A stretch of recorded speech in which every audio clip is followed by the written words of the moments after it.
Hello दोस्तों, आज की इस वीडियो में जानेंगे कि श्री कृष्ण की मृत्यु कैसे हुई थी। एक श्राप से उजड़ गया था पूरा यदुवंश। दोस्तों, वीडियो शुरू करने से पहले अगर आप चैनल पर नए हो तो चैनल को सब्सक्राइब जरूर कर लें। चलिए दोस्तों, शुरू करते हैं आज की इस वीडियो को।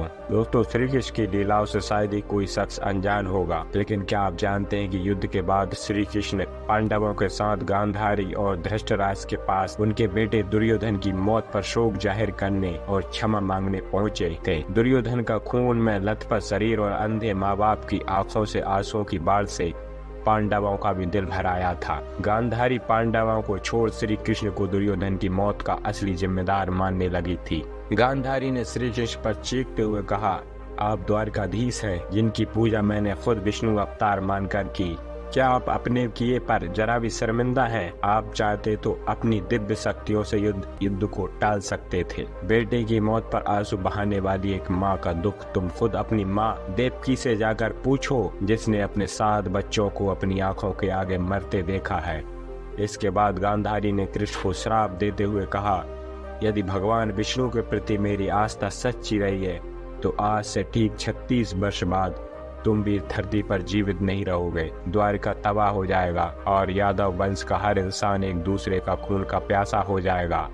यह कहकर गांधारी श्री कृष्ण के चरणों में गिर गई और रोने लगी। कृष्ण ने चेहरे पर हल्की सी मुस्कान लिए गांधारी को उठाया और कहा, माते, आपके श्राप का असर एक दिन जरूर होगा, लेकिन यह सिर्फ मेरे प्रति आपकी सच्ची श्रद्धा की वजह से नहीं, बल्कि बदलते समय की वजह से भी होगा। कहते हैं कि गांधारी का यही श्राप यादव वंश के विनाश और भगवान कृष्ण की मृत्यु का कारण बना। कई साल बीतने के बाद श्री कृष्ण के पुत्र शांबा गर्भवती स्त्री का वेश धारण कर अर्ष मुनियों से मिलने गए। यह देखकर अर्षि भड़क गए और उन्होंने शांबा को श्राप दिया कि तुम एक ऐसे लोहे के तीर को जन्म दोगे जो तुम्हारे कुल साम्राज्य का सर्वनाश कर देगा। इससे शांबा बहुत डर गए और उन्होंने इस पूरी घटना के बारे में उग्रसेन को बताया। शांबा को इस श्राप से बचाने के लिए उग्रसेन ने कहा कि वह एक तीर का चूर्ण बनाकर उस प्रवास नदी में प्रवाहित कर दे। ऐसा करने से वह श्राप मुक्त हो जाएगा। जिस इलाके में चूर्ण को जन्म दिया गया था वहाँ एक खास प्रकार की घास उगाई। यह देखकर उग्रसेन ने कहा कि यादव राज्य में किसी प्रकार के नशीली पदार्थों का उत्पादन और वितरण नहीं किया जाए। इसके बाद द्वारका में कुछ बेहद अशुभ संकेत देखे गए,